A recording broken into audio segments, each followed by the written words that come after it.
Son las 10:30 de la noche del 21 de septiembre de 2013. Una pareja entra en la comisaría de Santiago de Compostela. Están nerviosos, hablan atropelladamente. Dicen que su hija de 12 años ha desaparecido, que fueron a buscarla al colegio de música, que no estaba, que llevan horas recorriendo la ciudad en coche. La policía los escucha. Toma nota. Activa el protocolo. 3 horas después, a la 1:15 de la madrugada, un guardia forestal encuentra un cuerpo pequeño tirado en el borde de una pista de tierra, en el municipio de Teo, a las afueras de la ciudad. Está boca abajo. Alguien lo colocó ahí con cuidado, casi con delicadeza, como quien deposita algo frágil sobre el barro. Es ella. Es Asunta. Y aquí empieza lo verdaderamente perturbador de esta historia. Los primeros sospechosos, los primeros interrogados, los primeros detenidos, no van a ser desconocidos. Van a ser las 2 personas que esa misma noche entraron llorando en la comisaría a denunciar su desaparición. Sus propios padres. Durante los siguientes 2 años, España va a asistir en directo a uno de los procesos judiciales más seguidos de su historia reciente. Un caso construido sobre pequeños detalles imposibles de ignorar. Un mensaje de texto enviado a una hora imposible. Un frasco de un tranquilizante que no debía estar en el cuerpo de una niña. Tierra bajo unas uñas que no debería estar ahí. Cámaras de tráfico que contradicen coartadas, y un móvil, un porqué, que nunca ha llegado a explicarse del todo. Esto es el caso Asunta. Y antes de contarte cómo ocurrió minuto a minuto, con las pruebas, los testimonios, el juicio y lo que ha pasado con sus padres hasta hoy mismo, en 2026, quiero pedirte algo muy rápido. Si te interesan los casos reales, los crímenes que marcaron a todo un país, contados con rigor, con las fuentes contrastadas y sin inventarnos nada para hacerlo más morboso, esto es justo el tipo de contenido que subimos cada semana en este canal. Dale ahora mismo a suscribirte y activa la campana. Así no te vas a perder los próximos casos, y de verdad ayuda muchísimo a que este canal siga creciendo y podamos seguir investigando y contando estas historias con el detalle que se merecen. Ya está, no interrumpo más. Vamos a los hechos. Dale a me gusta si quieres que sigamos haciendo vídeos así. Y ahora sí, vamos a retroceder 13 años, hasta el momento en que todo empieza. No en Galicia, sino a más de 9.000 kilómetros de allí, en una provincia del sur de China. Para entender el final de esta historia, primero hay que entender cómo empezó. A finales de los años 90 y principios de los 2000, España vivió una auténtica oleada de adopciones internacionales, muchas de ellas procedentes de China. Miles de familias españolas, especialmente parejas con dificultades para tener hijos biológicos, iniciaron procesos de adopción en el país asiático. Fue en ese contexto en el que una pareja gallega, formada por una abogada con buena posición económica y un periodista, decidió adoptar. La niña había nacido en la ciudad de Yongzhou, en la provincia china de Hunan. Su nombre original era Yongfang. Con apenas 9 meses de vida, en el año 2000, fue adoptada y llevada a España, a la ciudad de Santiago de Compostela, donde sus nuevos padres le dieron un nombre nuevo. Asunta Yongfang Basterra Porto. Un nombre que fusionaba su origen chino con el apellido de sus 2 padres adoptivos, algo poco habitual y que, en su momento, muchos interpretaron como un gesto de cariño. Querían que Asunta llevara siempre consigo, en su propio nombre, de dónde venía. Sus padres eran, a ojos de quienes los conocían, una pareja bien situada dentro de la sociedad compostelana. Ella, abogada, provenía de una familia acomodada y se movía con soltura en los círculos sociales y culturales de la ciudad. Él, periodista, colaboraba con distintos medios y disfrutaba de una posición cómoda gracias, en buena parte, al patrimonio familiar de su esposa. Vivían en un chalet, tenían una segunda vivienda, coches de gama alta, y proyectaban hacia afuera la imagen de un matrimonio perfecto que había encontrado en aquella niña adoptada el centro absoluto de su vida. Y en muchos sentidos, esa imagen no era falsa.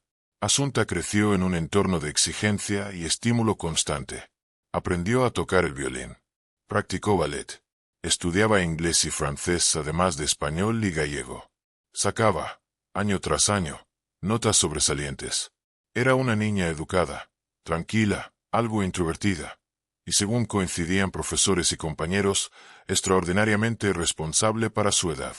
Muchos la describían casi como una adulta en miniatura, seria, aplicada, con una madurez que llamaba la atención en una preadolescente de 12 años. Pero detrás de esa fachada de perfección, algo se estaba resquebrajando. Y no en la vida de Asunta, sino en la de sus padres.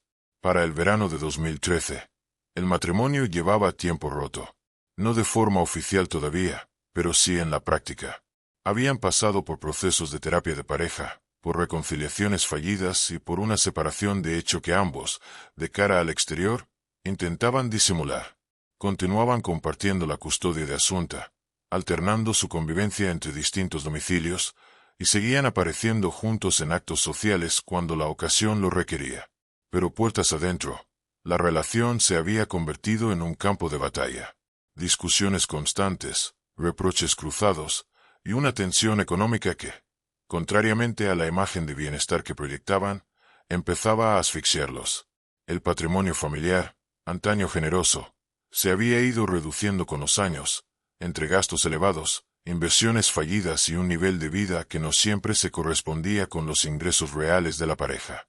A esto se sumaba otro elemento que, según se conocería después, pesaba de forma silenciosa sobre la vida familiar: la exigencia académica hacia Asunta. La niña llevaba una agenda extracurricular casi propia de un adulto, entre estudios de música, idiomas, ballet y las clases ordinarias del colegio. Algunos testigos declararían más adelante que, en las semanas previas a su muerte, Asunta parecía cansada, agotada por un ritmo que ella misma en ocasiones calificaba de excesivo. Nada de esto, por sí solo, explicaba lo que estaba a punto de suceder.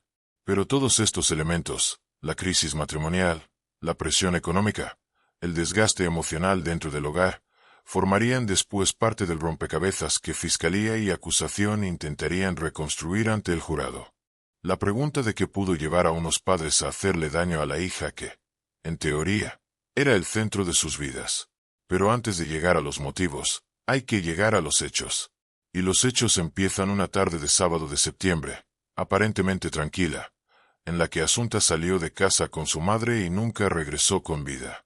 Vamos a reconstruir ese día, hora por hora, tal y como quedó establecido a lo largo de la investigación y del juicio posterior. Por la mañana, Asunta pasa un rato con su padre, con quien tenía previsto estar ese fin de semana según el régimen de custodia compartida que mantenían sus padres tras la separación. A media mañana, la niña se traslada con su madre.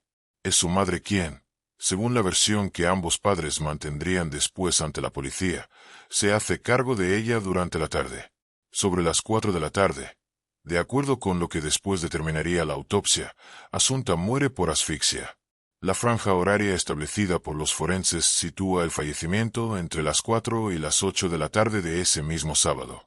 Es decir, mientras sus padres, más tarde esa misma noche, recorrían la ciudad buscándola y finalmente acudían a comisaría a denunciar su desaparición, Asunta ya llevaba varias horas muerta. A las 10:30 de la noche, Alfonso Basterra y Rosario Porto se presentan en dependencias policiales de Santiago de Compostela para denunciar que su hija ha desaparecido. Cuentan que fueron a recogerla a una academia de música y que no la encontraron. Describen su ropa, su aspecto, dan todos los detalles que la policía les solicita para activar la búsqueda. Se despliega un operativo de búsqueda. Patrullas, indagaciones en el entorno cercano, preguntas a vecinos y conocidos.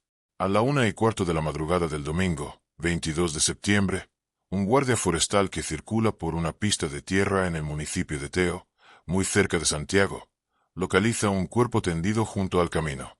Es Asunta. Su cuerpo apareció colocado de una manera que a los investigadores, desde el primer momento, les llamó profundamente la atención. No parecía el resultado de un abandono brusco, sino de una colocación deliberada, casi cuidadosa. Esa imagen, una niña pequeña, tendida con delicadeza en mitad del barro, quedaría grabada en la memoria de quienes trabajaron en el caso durante años. De hecho, el nombre en clave que la Guardia Civil dio a la investigación, Operación Nenúfar, nace precisamente de esa estampa. Alguien la describió como una flor de nenúfar depositada en medio de un estanque de lodo. En cuestión de horas, Lo que había comenzado como la búsqueda de una menor desaparecida se convirtió en la investigación de un asesinato. La noticia corrió como la pólvora. En cuestión de horas, medios de toda España se desplazaron hasta Galicia. Una niña de 12 años, adoptada, procedente de una familia acomodada, aparecida muerta a las afueras de una de las ciudades más tranquilas del país. Todos los elementos estaban ahí para que el caso capturara la atención nacional de inmediato. La Guardia Civil, junto con la Policía Nacional y bajo la dirección del Juzgado de Instrucción número 3 de Santiago de Compostela, puso en marcha un dispositivo de investigación de gran envergadura. Desde el minuto 1, dos elementos centraron la atención de los investigadores. El primero, el lugar del hallazgo. La pista forestal donde apareció el cuerpo no era un sitio de paso habitual, no era un lugar donde alguien tirase un cadáver de forma improvisada. Requería conocer la zona, o al menos haberla explorado con cierta antelación. El segundo, el estado del cuerpo. No presentaba signos de violencia externa evidente ni de agresión sexual. Esto, paradójicamente, en lugar de tranquilizar a los investigadores, disparó todas las alarmas. Apuntaba a que la muerte no había sido obra de un desconocido que hubiera actuado por impulso, sino de alguien que conocía bien a la víctima, que había tenido tiempo y control sobre la situación. En paralelo, la policía inició un procedimiento estándar en estos casos: entrevistar en profundidad a las personas más cercanas a la víctima, empezando, como es habitual, por los propios padres. No como una acusación, sino como parte del protocolo. Sin embargo, a medida que avanzaban las entrevistas, y sobre todo a medida que llegaban los primeros resultados de la autopsia, ese protocolo rutinario empezó a convertirse en algo mucho más concreto. El informe de la autopsia fue, sin exagerar, la pieza que cambió por completo el rumbo de la investigación. Los forenses determinaron que Asunta había muerto por asfixia, causada con un objeto que los peritos describieron como blando y deformable, posiblemente una almohada o un cojín, presionado contra su rostro. No fue un estrangulamiento con las manos ni con una cuerda. Fue una sofocación progresiva con un objeto mullido, algo que, según explicarían después los médicos forenses ante el jurado, requiere de varios minutos de presión sostenida para resultar mortal. Varios minutos durante los cuales, según la reconstrucción de la acusación, la niña estuvo consciente al menos una parte del tiempo, intentando resistirse. Pero hubo un segundo hallazgo, igual de decisivo. En el análisis toxicológico del cuerpo se detectó una concentración de lorazepam, un fármaco ansiolítico y sedante de uso común bajo prescripción médica, en una dosis que los peritos calificaron directamente como tóxica. Es decir, alguien le había suministrado a Asunta una cantidad de este medicamento muy superior a cualquier dosis terapéutica razonable para una niña de 12 años, y lo había hecho, según la reconstrucción forense, en algún momento de las horas previas a su muerte. Esta combinación, sedación con una benzodiazepina y posterior asfixia con un objeto blando, resultaba, según explicarían los forenses durante el juicio, extremadamente inusual en un crimen cometido por un desconocido. Sedar a la víctima antes de matarla sugiere premeditación, previsión, y sobre todo, acceso al medicamento, acceso a la niña durante un periodo prolongado de tiempo, y la capacidad de administrárselo sin que ella opusiera resistencia inmediata, algo mucho más plausible en el entorno de alguien de máxima confianza que en el de un extraño. A partir de este momento, la investigación giró de forma definitiva hacia el círculo más íntimo de Asunta. Y ese círculo, en la práctica, se reducía a dos personas, su padre y su madre. Cuando los investigadores empezaron a reconstruir con detalle las horas previas al hallazgo del cuerpo, algo no encajaba en el relato que los padres habían dado esa misma noche en comisaría. Según su propia versión, la tarde había transcurrido con normalidad. La niña había estado con su madre, habían hecho recados, y hacia la noche fueron a recogerla a una actividad extraescolar, donde descubrieron que no estaba. A partir de ahí, según contaron, condujeron durante horas por la ciudad, angustiados, buscándola por su cuenta antes de acudir finalmente a la policía. Sin embargo, el cruce de datos de telefonía móvil, las cámaras de tráfico de la ciudad y los testimonios de personas que coincidieron con ellos esa tarde empezaron a dibujar una cronología distinta, con horarios que no cuadraban del todo con lo relatado. Hubo desplazamientos en coche que no se correspondían con la ruta que decían haber seguido. Hubo llamadas y mensajes cuyo contenido y horario resultaban, cuanto menos, extraños para una familia que, según su relato, estaba buscando desesperadamente a una hija desaparecida. Uno de los elementos que más impacto causó, tanto en la investigación como después en la opinión pública, fue el de un mensaje de texto enviado desde el teléfono de uno de los progenitores en un horario que, según la reconstrucción de los hechos, resultaba muy difícil de conciliar con la versión de estar buscando angustiosamente a la niña por toda la ciudad. Ese tipo de detalles, aparentemente menores, fueron los que poco a poco erosionaron la credibilidad del relato inicial. A esto se sumó otro hallazgo relevante durante la instrucción: restos de tierra bajo las uñas de la madre, cuya composición, según los análisis periciales, coincidía con la tierra del lugar donde se encontró el cuerpo de Asunta. Un dato que la defensa intentaría explicar de formas alternativas a lo largo del proceso, pero que la acusación situó como una de las pruebas más comprometedoras del caso. Con estos elementos sobre la mesa, la cronología incoherente, los movimientos de telefonía, la tierra bajo las uñas y el perfil forense que apuntaba a alguien del entorno más cercano, la investigación dejó de mirar hacia afuera. Empezó a mirar hacia dentro de esa misma casa. El 24 de septiembre de 2013, apenas 3 días después de la muerte de Asunta, la madre es detenida. La detención se produce justo después de que ella acudiera al tanatorio para asistir a la incineración de su propia hija, una imagen que, cuando trascendió, generó un enorme impacto mediático. Una madre siendo arrestada horas después de despedir a su hija. Al día siguiente, el 25 de septiembre, es detenido también el padre. A partir de ese momento, ambos permanecen en prisión preventiva mientras avanza la instrucción judicial, un proceso que se prolongaría durante casi 2 años antes de llegar a juicio.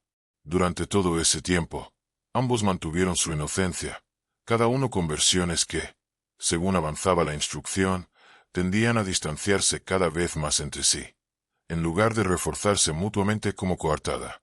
El instructor del caso, el juez José Antonio Vázquez Taín, se convirtió en una figura muy visible durante todo el proceso, dada la enorme repercusión mediática que alcanzó la investigación. Bajo su dirección, se fueron sumando decenas de informes periciales, análisis de telefonía, de tráfico de vehículos, forenses, toxicológicos, y de la propia relación entre ambos progenitores, cuyo deterioro previo a la muerte de la niña pasó a formar parte central del expediente.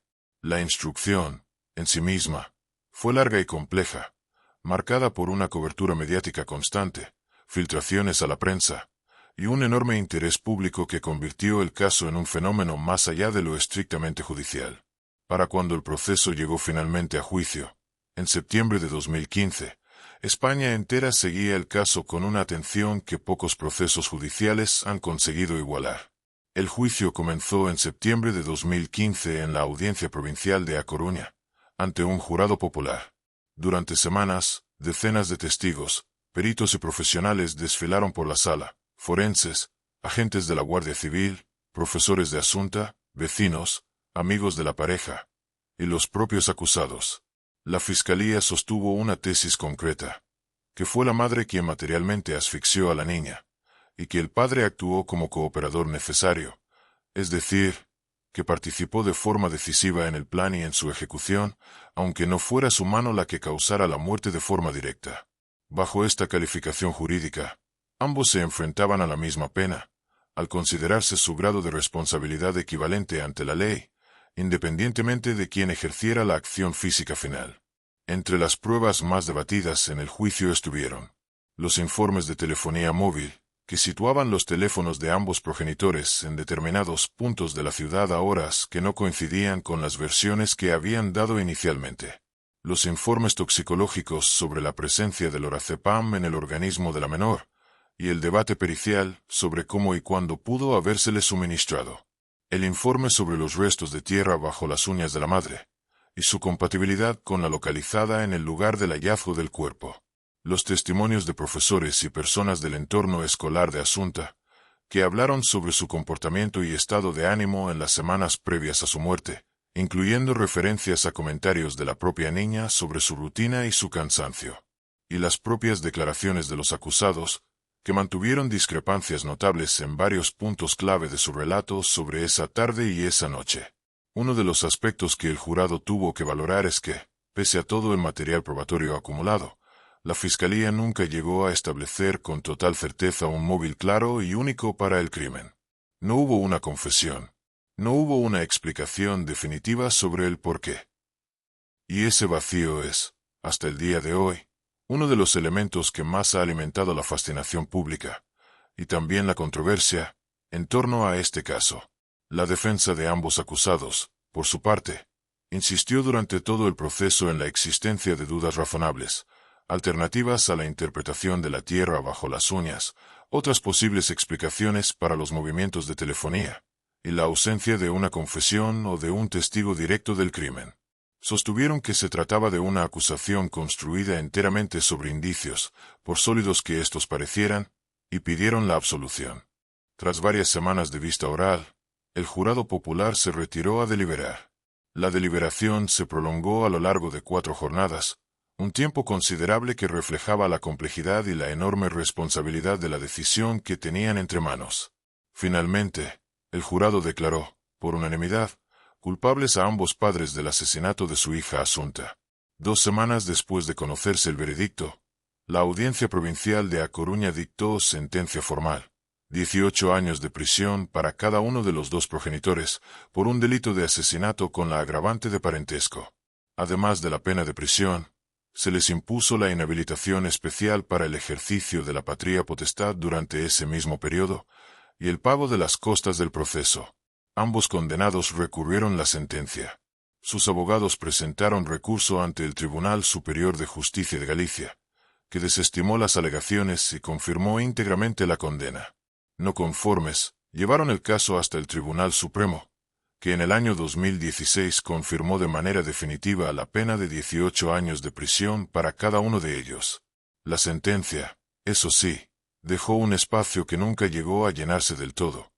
El jurado y el propio tribunal declararon probados los hechos y la autoría, pero en ningún momento se estableció de forma oficial y concluyente un móvil concreto para el crimen.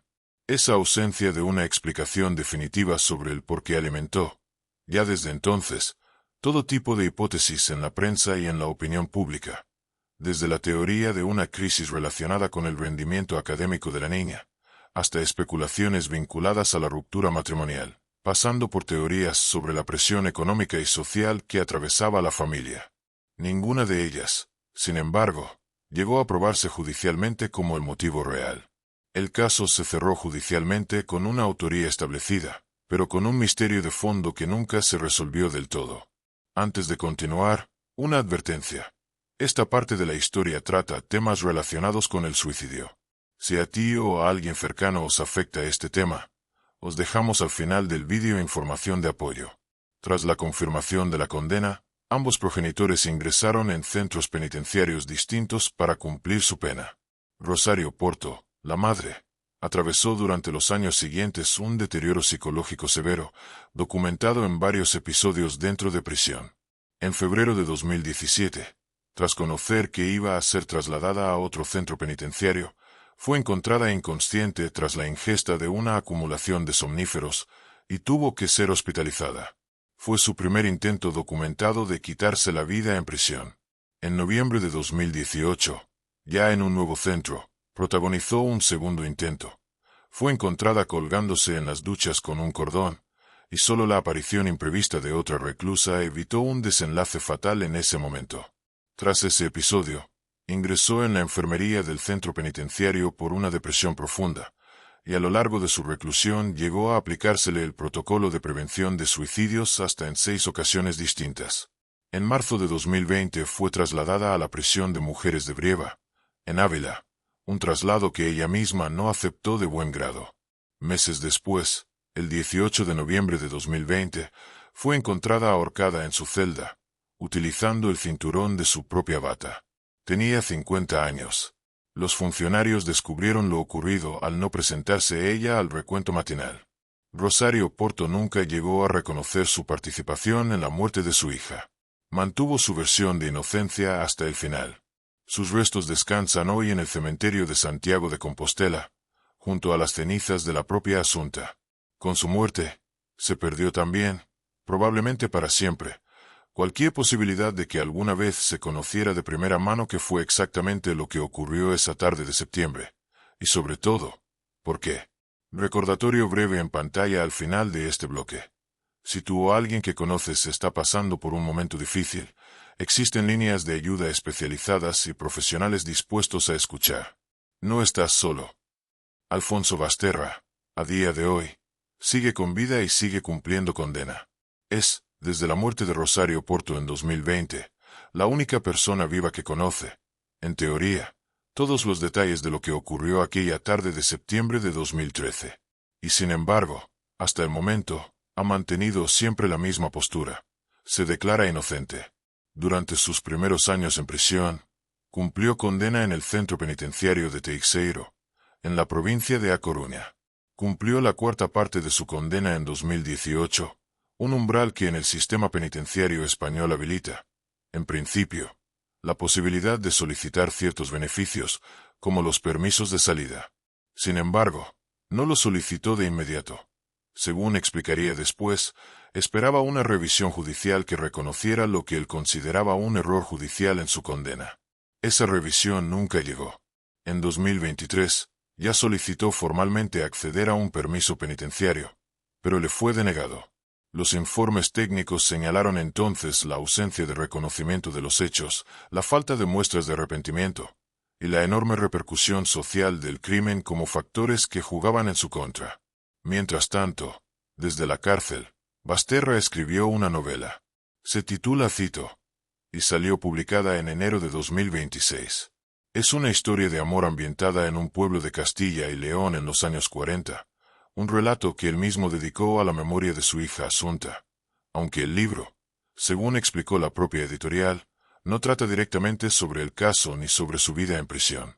A raíz de esa publicación, comenzó a mantener correspondencia con una mujer de la provincia de Salamanca, con quien inició una relación sentimental.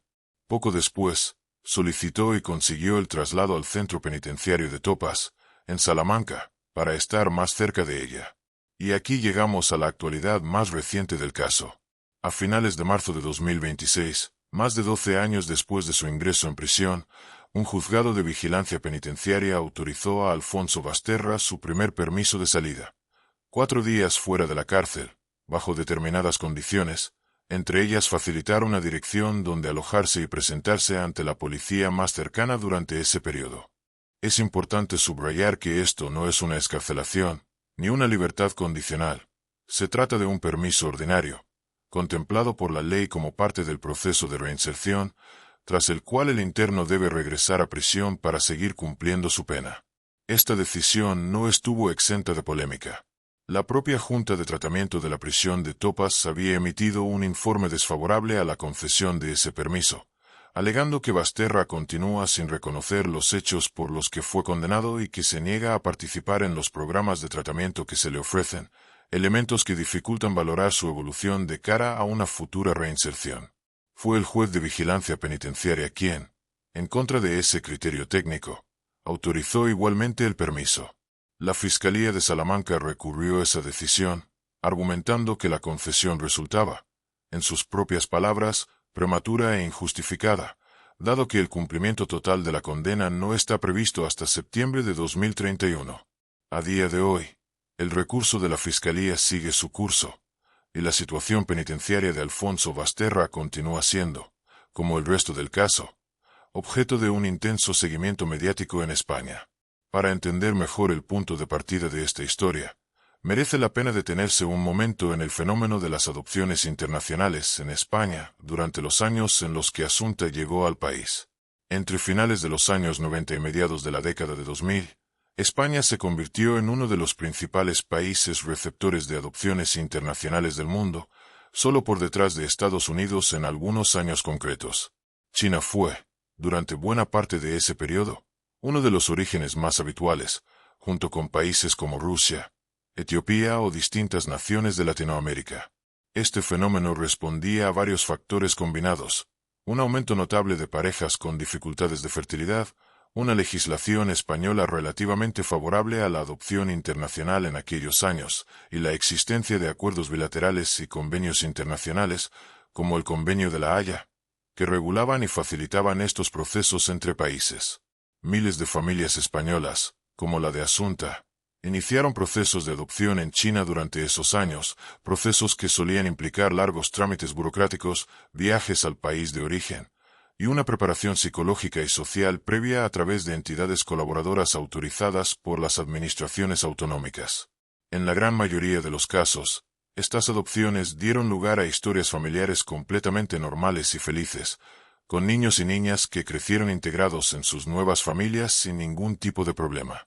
El caso Asunta, precisamente por lo extremadamente atípico y minoritario de su desenlace, no debe en ningún caso generalizarse ni utilizarse para cuestionar el fenómeno de la adopción internacional en su conjunto, que ha dado y sigue dando lugar, en la inmensa mayoría de los casos, a historias de amor familiar genuino y bienestar para muchísimos niños y niñas que, de otro modo, habrían crecido en instituciones o en situaciones de mayor vulnerabilidad en sus países de origen. Dicho esto, distintos especialistas en adopción sí han señalado, a raíz de la enorme repercusión de este caso, la importancia de reforzar el acompañamiento psicológico y social no solo durante el proceso de adopción, sino también durante todo el desarrollo posterior del menor y de la propia familia adoptiva, especialmente en situaciones de crisis matrimonial o de dificultades económicas sobrevenidas, como las que atravesaba esta familia en los meses previos a la tragedia. Para seguir el resto de esta historia, conviene tener claros los principales actores de este proceso.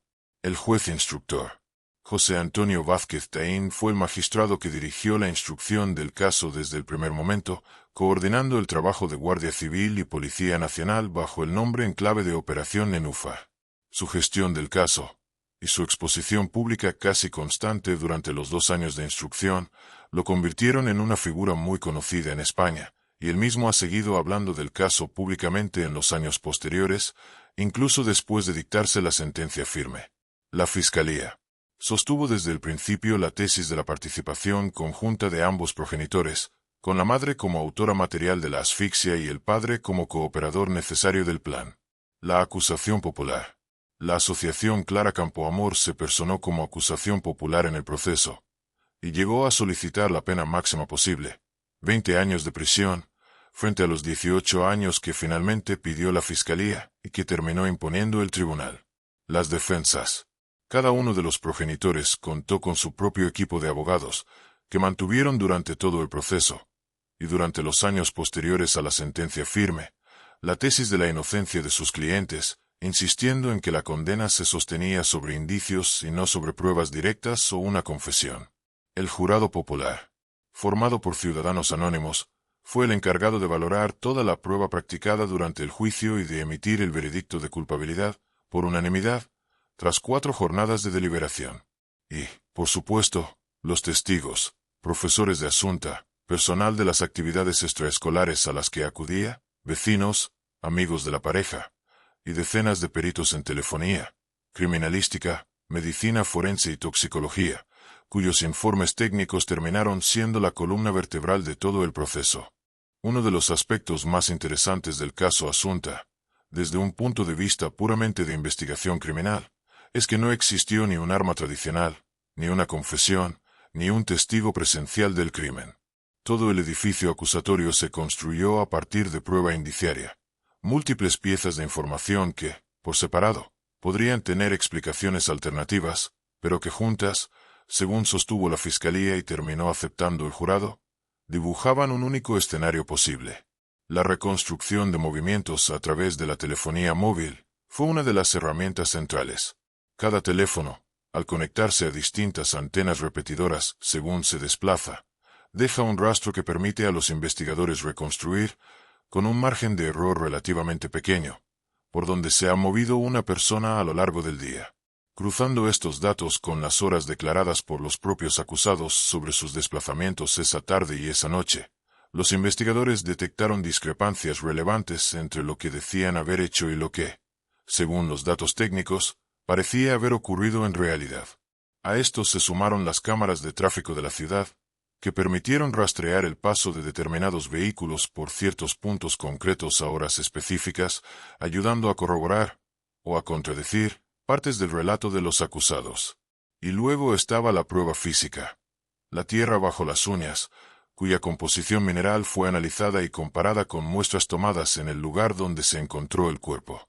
Este tipo de análisis de suelos, conocido como pedología forense, compara elementos como el tipo de minerales, la presencia de determinados componentes orgánicos y otros marcadores específicos de una localización geográfica concreta, para establecer si dos muestras de tierra son compatibles entre sí, o si, por el contrario, tienen orígenes distintos e incompatibles. Ninguna de estas pruebas, por sí sola, habría bastado para sostener una condena tan grave. Pero el conjunto, sumado al informe forense sobre la causa de la muerte y la presencia del lorazepam en el cuerpo de la menor, fue lo que terminó de construir, ante los ojos del jurado, un relato coherente, a su juicio, suficientemente sólido como para descartar cualquier duda razonable. Esto es, en el fondo, lo que hace del caso Asunta un caso de estudio tan citado en círculos de criminología y periodismo judicial, la demostración de cómo, en ausencia de una confesión o de un testigo directo, la ciencia forense y el análisis técnico de datos pueden llegar a reconstruir, con un grado de detalle sorprendente, los últimos movimientos de una víctima y de las personas de su entorno. Antes de seguir, es importante hacer una aclaración. Ninguna de las hipótesis sobre el móvil del crimen que vamos a mencionar a continuación fue probada judicialmente. El tribunal condenó por la autoría del hecho, no por un motivo concreto, precisamente porque nunca se pudo establecer con la certeza suficiente. Lo que sigue son las principales teorías que circularon en prensa y en el propio proceso, presentadas como lo que son, hipótesis, no hechos probados. Una de las teorías más repetidas apunta a la presión académica y el posible rendimiento escolar de Asunta.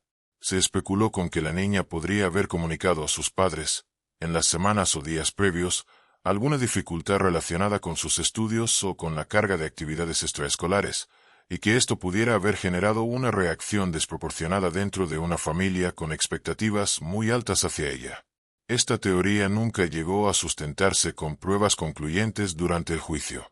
Otra hipótesis, también recurrente en los medios, vincula el crimen con la crisis matrimonial y económica que atravesaba la pareja en ese momento, sugiriendo que la ruptura, sumada a dificultades financieras, pudo generar una situación de enorme tensión dentro del hogar. De nuevo, se trata de una interpretación contextual, no de un móvil establecido judicialmente. Existen también teorías centradas en el estado psicológico de cada uno de los progenitores por separado, que han sido objeto de numerosos libros, documentales y reportajes a lo largo de los años, sin que ninguna haya podido confirmarse como la explicación definitiva. Lo cierto es que, transcurrida ya más de una década desde los hechos, y con Rosario Porto fallecida desde 2020, la única persona que podría, en teoría, arrojar luz definitiva sobre el motivo real es Alfonso Basterra. Y hasta la fecha, él ha mantenido siempre la misma postura. Niega haber cometido el crimen y no ha ofrecido ninguna explicación alternativa sobre lo ocurrido esa tarde de septiembre de 2013. Este vacío, esta ausencia de un porqué definitivo, es probablemente la razón por la que el caso Asunta sigue generando tanto interés más de una década después. No es solo la historia de un crimen resuelto judicialmente. Es la historia de un crimen resuelto en cuanto a su autoría, pero que sigue siendo, en el fondo, profundamente inexplicable. Pocos casos criminales en la historia reciente de España han generado tanto contenido mediático posterior como este. A lo largo de los años, se han publicado varios libros de investigación periodística que analizan en profundidad tanto el proceso judicial como las zonas de sombra que quedaron sin resolver, revisando documentación del caso, entrevistas con personas del entorno, y análisis periciales adicionales. En el terreno audiovisual, distintas cadenas de televisión españolas han producido documentales y reportajes especiales sobre el caso a lo largo de los años, revisando la instrucción, el juicio y las entrevistas con quienes participaron directamente en la investigación, incluyendo agentes que trabajaron sobre el terreno durante la Operación Nenúfar. El salto más comentado, sin embargo, llegó con la producción de una miniserie de ficción inspirada en el caso, realizada por una productora española en colaboración con una plataforma de streaming internacional, con actores profesionales interpretando libremente a los personajes centrales de esta historia. Su estreno, ya en 2024, reavivó el interés público por el caso una década después de los hechos, generando de nuevo un intenso debate mediático sobre los límites entre la ficción dramatizada y el respeto hacia una historia real que involucra, no lo olvidemos, la muerte de una niña de 12 años. Este interés constante, año tras año, plantea una pregunta interesante sobre el género del true crime en general. ¿Por qué casos como este generan tanta fascinación colectiva? Probablemente porque reúne varios elementos que, combinados, resultan enormemente perturbadores. La ruptura del mito de la familia perfecta, la inversión del rol protector que se espera de unos padres, y la persistencia de un misterio de fondo que ni siquiera una condena firme ha conseguido cerrar del todo. Es importante, eso sí, consumir este tipo de contenido con responsabilidad, recordando siempre que detrás de cada caso hay una víctima real, y que el objetivo de contar estas historias nunca debería ser el morbo, sino la comprensión, el rigor, y en la medida de lo posible, aprender algo de ellas. En medio de todo el aparato judicial, de los informes periciales y de los debates sobre pruebas de telefonía, conviene detenerse un momento en la persona que realmente importa en esta historia. Asunta. Quienes la conocieron la recuerdan como una niña extraordinariamente aplicada. Con 12 años, hablaba con fluidez varios idiomas, tocaba el violín, practicaba ballet, y compaginaba todo esto con un rendimiento académico sobresaliente. Sus profesores coincidían en describirla como una alumna modélica, atenta, participativa, con una madurez y una capacidad de concentración que llamaba la atención incluso entre adultos que llevaban años trabajando con niños de su edad. Algunos compañeros y personas de su entorno más cercano la recuerdan también como una niña algo reservada, que no solía hablar demasiado de su vida familiar, y que en ocasiones parecía llevar sobre sus hombros un nivel de exigencia y de rutina que excedía lo habitual para alguien de su edad. Varios testimonios recogidos durante la instrucción y el juicio hicieron referencia a comentarios puntuales de la propia Asunta sobre el cansancio que le generaba su apretada agenda de actividades. Es importante decir esto con claridad. Nada de lo que Asunta era, hacía o sentía justifica en ningún caso lo que le ocurrió. Ninguna niña, por cansada que esté, por la nota que sea que saque, por el comportamiento que tenga, merece jamás algo así. Si mencionamos estos detalles, no es para buscar una explicación que la involucre a ella de ninguna manera, sino para recordar que, detrás de este caso mediático, de las siglas de una operación policial y de los tecnicismos de un sumario judicial, hubo una niña real, con una vida real, con un violín que tocaba, con un ballet que practicaba, y con toda una vida por delante que le fue arrebatada. Ese es, en el fondo, el centro de gravedad de toda esta historia. Y es importante no perderlo de vista en ningún momento del relato. El asesinato de un hijo o hija a manos de sus propios progenitores es, afortunadamente, uno de los sucesos más infrecuentes dentro de la criminología, pero también uno de los más estudiados, precisamente por lo que rompe en el imaginario colectivo. La idea de que el vínculo entre padres e hijos es, casi por definición, un vínculo de protección incondicional. La literatura criminológica sobre este tipo de casos, conocidos técnicamente como felicidios, identifica distintos perfiles y circunstancias asociadas a lo largo de las décadas de estudio. Desde casos vinculados a trastornos psiquiátricos graves y no tratados, hasta casos relacionados con situaciones de violencia de género extrema, pasando por situaciones de enorme estrés social, económico o de pareja que, en circunstancias excepcionales y siempre minoritarias, pueden desembocar en una tragedia. De este tipo, es fundamental subrayar algo. Hablar de estos perfiles en términos generales, como hace la criminología académica, no equivale en absoluto a diagnosticar o etiquetar a ninguna persona concreta involucrada en un caso real como el que estamos contando. Nosotros no somos profesionales de la salud mental, y este vídeo no pretende, en ningún momento, ofrecer un diagnóstico sobre ninguna de las personas mencionadas en esta historia. Simplemente aportamos este contexto general para entender por qué casos como este, aunque extremadamente raros, han sido objeto de estudio académico serio, más allá del morbo mediático. Lo que sí resulta llamativo, y así lo señalan varios estudios sobre percepción social de este tipo de crímenes, es el fuerte rechazo social y la enorme cobertura mediática que generan, en comparación proporcional con su frecuencia estadística real, precisamente porque desafían de manera tan directa nuestras expectativas más básicas sobre la familia y la protección hacia la infancia. Con este contexto en mente, volvamos a la parte final de esta historia. ¿Qué ha pasado con el caso desde el punto de vista social y mediático? ¿Y cómo ha evolucionado la percepción pública sobre él a lo largo de estos años? Santiago de Compostela es, tradicionalmente, una ciudad tranquila, conocida sobre todo por ser el destino final del Camino de Santiago y por su ambiente universitario y religioso. El estallido mediático del caso Asunta transformó, durante meses, esa tranquilidad en un foco constante de atención nacional e internacional. Decenas de equipos de televisión se instalaron frente a los juzgados durante la instrucción. Después, durante las semanas que duró el juicio. Cada nueva filtración, cada nuevo informe pericial que trascendía a la prensa, se convertía en portada. La propia ciudad, sus vecinos y sus instituciones, vivieron con cierta incomodidad ese asedio mediático prolongado, que convirtió calles y edificios cotidianos en escenarios reconocibles para toda España. Este nivel de exposición generó también un intenso debate sobre los límites del periodismo en la cobertura de casos con menores implicados, incluso cuando la menor en cuestión ya había fallecido. Se debatió mucho, en su momento, sobre la pertinencia de determinadas filtraciones de la instrucción, sobre la exposición de detalles muy íntimos del proceso, y sobre el trato mediático hacia los propios acusados antes de que existiera una sentencia firme, en aplicación del principio de presunción de inocencia. Años después, cuando se produjo el fallecimiento de Rosario Porto en prisión, este debate sobre la responsabilidad mediática volvió a repetirse, esta vez en torno a cómo debía informarse sobre un suicidio, un tema especialmente sensible desde el punto de vista de la salud pública, dado que distintos estudios demuestran que una cobertura irresponsable de este tipo de sucesos puede tener efectos negativos sobre personas vulnerables que estén atravesando pensamientos similares.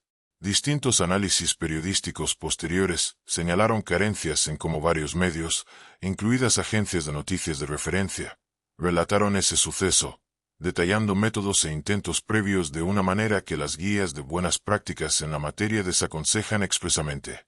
Este es, en definitiva, otro de los aprendizajes que deja el caso Asunta más allá de lo estrictamente judicial, la enorme responsabilidad que implica narrar sucesos tan sensibles, tanto para quienes trabajamos en medios de comunicación como para el público que consume y comparte esta información. El nombre en clave que la Guardia Civil dio a esta investigación, Operación Nenúfar, no fue una elección casual ni meramente administrativa. Como contó públicamente años después el propio juez instructor, el nombre surgió de la impresión que causó la imagen del cuerpo de Asunta en el lugar donde fue hallado, una niña pequeña, colocada casi con delicadeza sobre el barro de una pista forestal, evocando la imagen de una flor de nenúfar depositada en medio de un estanque de lodo. Una imagen que, según reconoció el propio magistrado, ha quedado grabada en su memoria como una de las más desagradables de toda su carrera profesional. Desde el punto de vista operativo, la investigación combinó dos frentes de trabajo en paralelo durante los primeros días. Por un lado, el trabajo de campo, inspección ocular del lugar del hallazgo, recogida de muestras biológicas, análisis del entorno inmediato, entrevistas a vecinos de la zona y a personas que pudieran haber transitado por esa pista forestal en las horas previas. Por otro lado, el trabajo de gabinete, el volcado y análisis de los datos de telefonía móvil de la familia, el cruce de esos datos con las cámaras de tráfico de la ciudad y la reconstrucción minuciosa, hora a hora, de los movimientos de cada miembro del entorno cercano de Asunta durante esa tarde y esa noche. Este doble frente de trabajo es habitual en investigaciones de homicidio complejas, donde no existe un sospechoso evidente ni un arma identificada de inmediato. La combinación de prueba física, prueba testifical y prueba tecnológica es, hoy en día, el estándar en este tipo de casos, y el caso Asunta se convirtió, con el paso de los años, en un ejemplo frecuentemente citado en cursos de criminalística y en formación de fuerzas de seguridad en España, precisamente por la complejidad y la solidez con la que se entrelazaron todas estas piezas de información para sostener, finalmente, una acusación sin confesión ni testigos directos. Vale la pena señalar también que, durante los primeros días de la investigación, se llegaron a barajar otras hipótesis, incluyendo la posible intervención de terceras personas ajenas al entorno familiar. Estas líneas de investigación alternativas fueron descartadas progresivamente a medida que la evidencia técnica y pericial fue apuntando de manera cada vez más consistente hacia el entorno más cercano de la menor. Más de una década después de la sentencia firme, existen varios interrogantes sobre este caso que ni el juicio, ni los recursos posteriores, ni el paso del tiempo han conseguido resolver del todo. Vamos a repasar los principales, siempre dejando claro que se trata de zonas de sombra sobre las que no existe una respuesta oficial y confirmada. La primera gran pregunta es, como ya hemos mencionado, el móvil exacto del crimen. El tribunal estableció la autoría, pero nunca un motivo concreto y probado. Esto deja abierta, de forma permanente, la pregunta de qué pudo llevar a una familia aparentemente normal, con recursos económicos y una vida social activa, a llegar a un desenlace tan extremo. La segunda pregunta tiene que ver con el reparto exacto de responsabilidades entre ambos progenitores. La fiscalía sostuvo que la madre fue la autora material de la asfixia y el padre, cooperador necesario. Sin embargo, dado que la pena por cooperación necesaria es equivalente a la de autoría material en este tipo de delito, el tribunal no tuvo la obligación de determinar con absoluta precisión el papel específico de cada uno más allá de establecer su participación conjunta y decisiva. Esto significa que, en la práctica, nunca ha quedado esclarecido de manera oficial y detallada quién hizo exactamente qué durante esas horas. La tercera pregunta, quizás la más dolorosa desde un punto de vista humano, es si en algún momento, durante esas horas, hubo arrepentimiento, duda, o algún intento de dar marcha atrás por parte de alguno de los dos progenitores. Esta es una pregunta que, dada la naturaleza del caso, probablemente nunca tendrá respuesta. Y la cuarta, la que sigue abierta hasta el día de hoy. Si algún día Alfonso Basterra, la única persona viva que podría aportar más detalles, decidirá alguna vez ofrecer una versión completa de lo ocurrido. Hasta la fecha, y pese a los años transcurridos, ha mantenido siempre la misma postura de negación de los hechos, lo que, según los propios informes penitenciarios recientes, ha sido uno de los factores que ha dificultado su acceso a determinados beneficios penitenciarios, precisamente por la falta de lo que el sistema penitenciario denomina asunción de responsabilidad. Es probable que estas preguntas nunca lleguen a responderse del todo, y quizás sea precisamente esa combinación de un caso judicialmente resuelto, pero humanamente inexplicado, lo que ha mantenido tan vivo el interés por esta historia durante ya más de una década. A lo largo de más de una década, alrededor del caso Asunta han circulado, tanto en prensa como sobre todo en redes sociales, numerosas afirmaciones que conviene aclarar, separando lo que está confirmado judicialmente de lo que es simplemente rumor o especulación sin base. Primera afirmación. Nunca se demostró nada. Todo fueron indicios. Esto es parcialmente cierto y parcialmente engañoso. Es verdad que no hubo confesión ni testigos directos, y que la condena se basó en prueba indiciaria. Pero conviene recordar que la prueba indiciaria es un tipo de prueba plenamente válida y habitual en el sistema judicial español y en la mayoría de sistemas judiciales occidentales, siempre que los indicios sean múltiples, estén plenamente probados y conduzcan de forma lógica y sin fisuras a una única conclusión razonable. En este caso, el jurado, la Audiencia Provincial, el Tribunal Superior de Justicia de Galicia y finalmente el Tribunal Supremo, en distintas instancias y de forma unánime, consideraron que ese estándar se cumplía sobradamente. Segunda afirmación. Los padres iban a divorciarse, por eso mataron a la niña para no repartir la custodia. Esta es una teoría que ha circulado mucho en redes sociales, pero que no fue la tesis oficial de la Fiscalía ni fue probada judicialmente como móvil. Se trata de una especulación entre muchas otras, sin respaldo probatorio oficial. Tercera afirmación.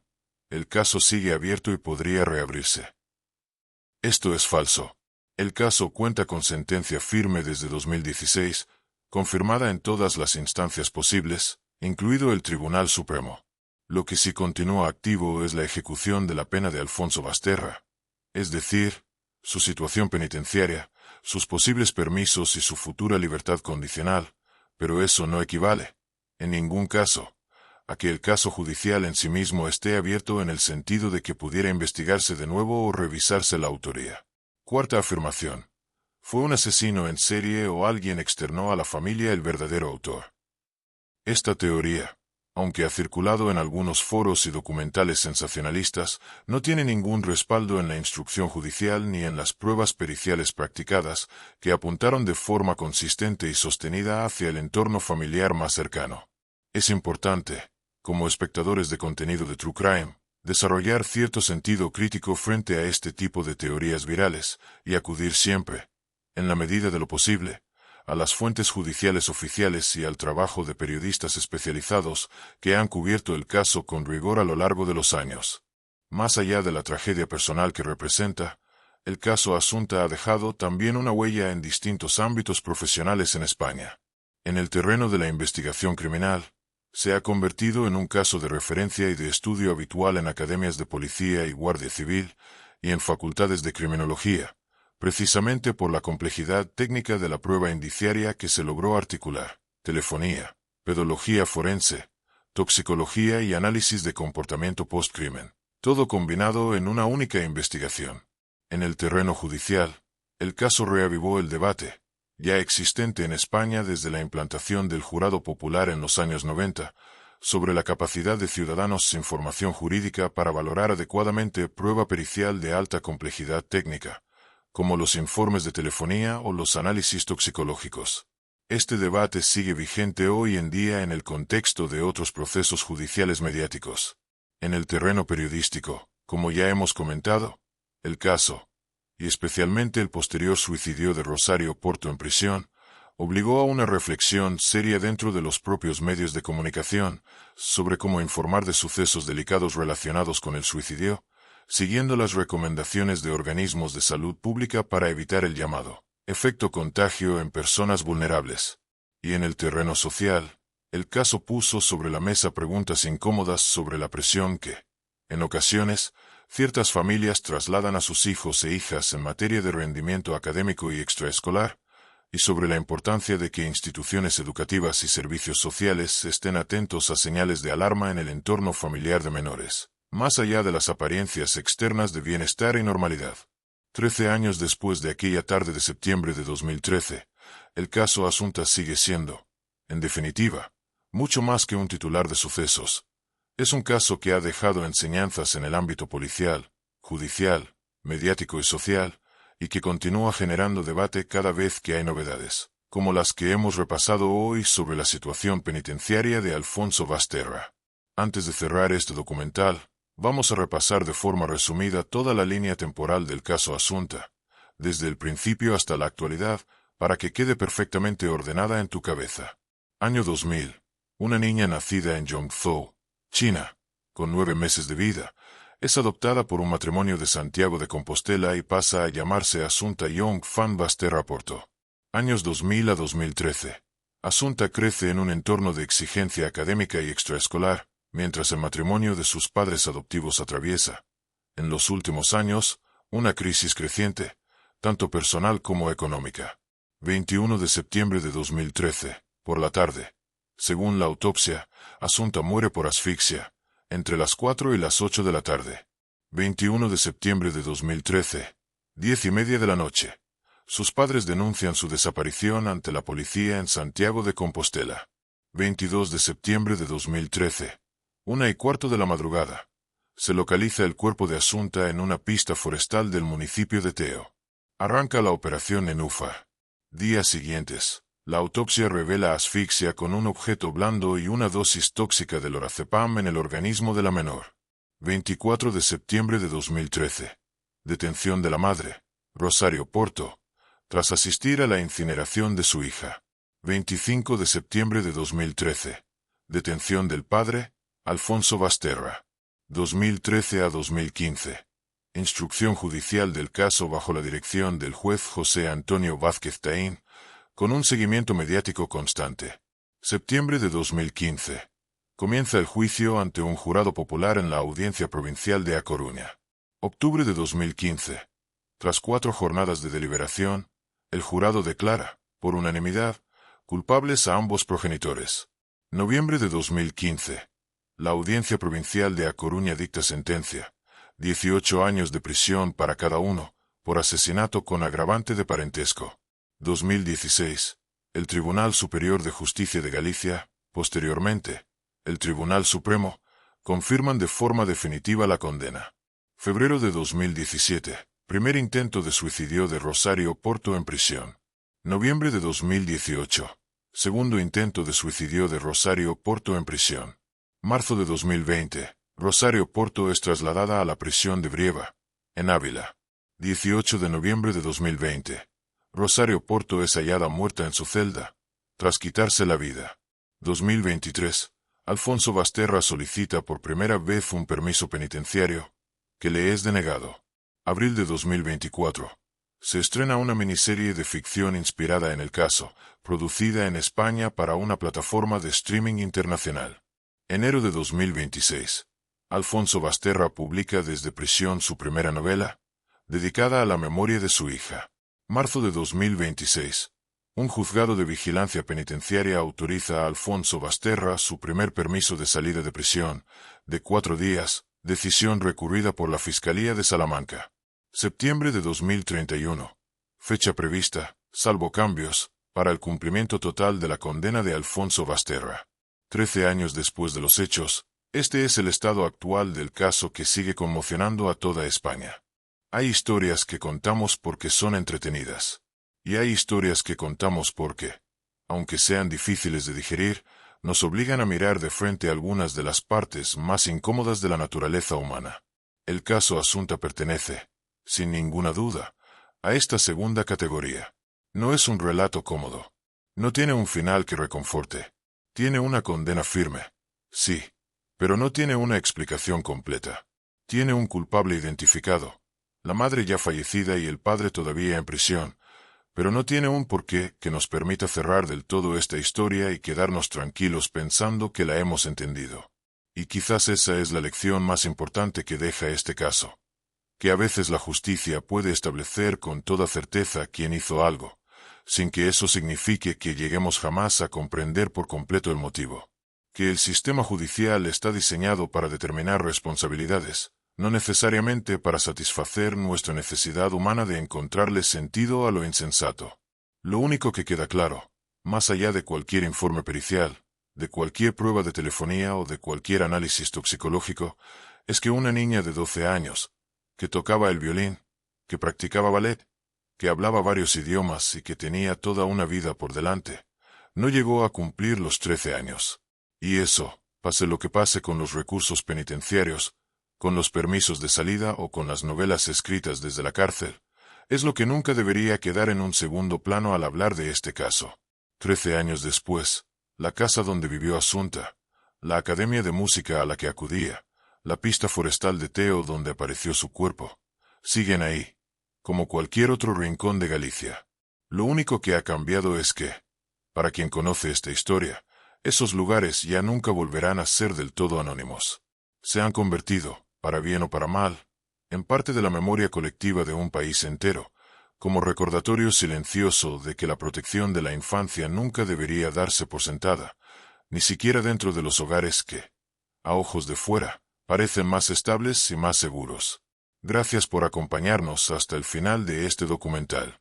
Hay un aspecto de este tipo de casos del que rara vez se habla, y que merece al menos una mención: el desgaste que suponen para las personas que, profesionalmente, tienen que enfrentarse a ellos.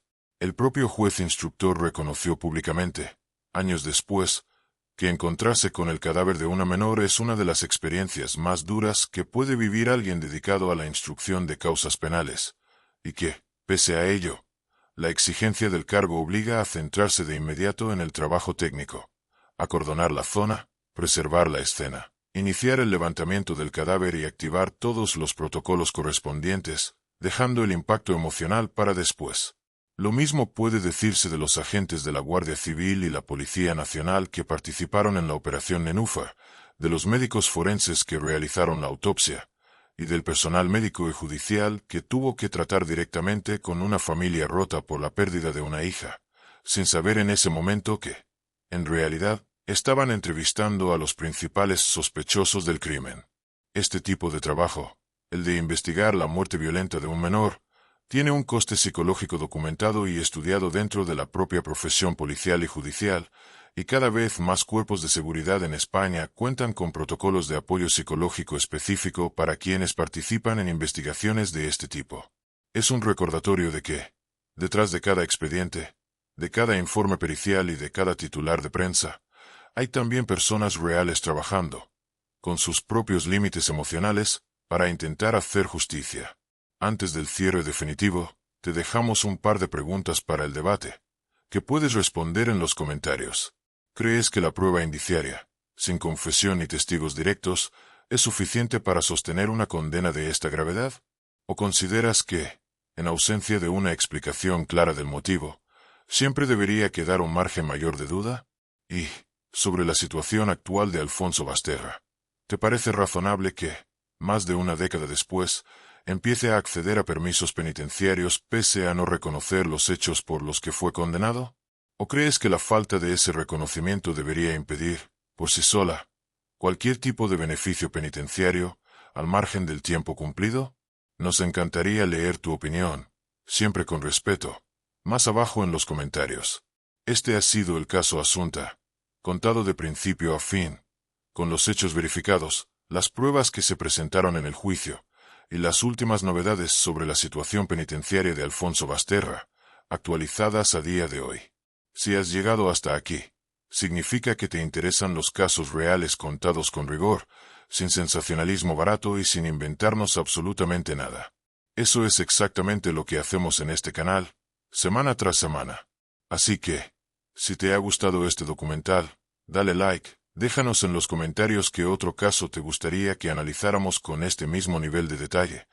Y sobre todo, suscríbete al canal y activa la campanita de notificaciones para no perderte ninguno de los próximos vídeos. Cada suscripción, cada comentario y cada minuto que pasas viendo estos vídeos hasta el final nos ayuda muchísimo a poder seguir dedicando tiempo a investigar estos casos con la profundidad que se merecen, en lugar de quedarnos en la superficie como hacen muchos otros canales. Gracias de corazón por acompañarnos hasta el final de este vídeo. Nos vemos en el próximo caso. Y recuerda, si alguna vez ves un vídeo sobre un caso real que te parece exagerado, morboso o que da por hechas cosas que no están probadas, desconfía. La realidad, como has visto hoy con el caso Asunta, ya es suficientemente compleja, suficientemente dura y suficientemente interesante por sí misma, sin necesidad de inventarse nada encima. Ese es, precisamente, el compromiso de este canal contigo. Contar los hechos tal y como ocurrieron, con sus zonas de luz y también con sus zonas de sombra, y dejar siempre claro que es un hecho probado y que es, simplemente, una hipótesis más entre muchas. Nos vemos en el próximo vídeo, con otro caso, contado con el mismo rigor y el mismo respeto que este. Cuídate mucho, y gracias otra vez por quedarte hasta el final.